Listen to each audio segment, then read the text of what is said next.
ইসলাম ধর্ম হচ্ছে একটা মানে অবাক করার ধর্ম।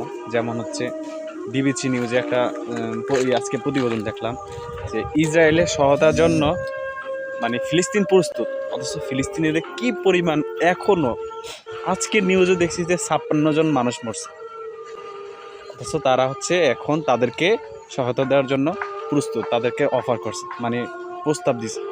অথচ তারা ইসরায়েল গোটা বিশ্বের কাছে তারা মানবিক ইয়ে চেয়েছে, কি বলে, মানবিক সহায়তা চাইছে, অথচ ফিলিস্তিন এখন বলতেছে তাদেরকে সহায়তা করবো। আল্লাহ, ইসলাম ধর্মটা এমন একটা ধর্ম, যদি বুঝতে পারেন ভাই তাহলে জীবনটা আপনার জন্য, আর যদি না না বোঝেন, না মানেন, তাহলে আপনি ধ্বংস 100%।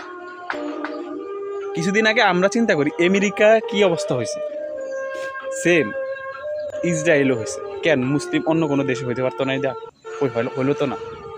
এটা মানে আল্লাহর পরীক্ষা একটা। এই পরীক্ষাগুলো থেকে বাঁচতে আপনাদের মানে ঈমান আনা লাগবে এবং হচ্ছে ইসলামকে বিশ্বাস করা লাগবে। যার যার ধর্মে বিশ্বাস করেন স্বাভাবিক, ইসলাম যে কি জিনিস এটা আলাদা রিসার্চ করেন যারা অন্য ধর্মের আছেন।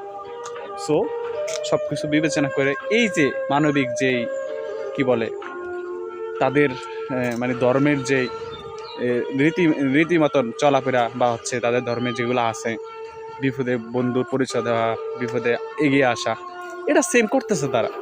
বরং ইসরায়েল নির্মমভাবে গণহত্যা চালাইতে আছে ফিলিস্তিনিরা। আল্লাহ তুমি মাফ কর।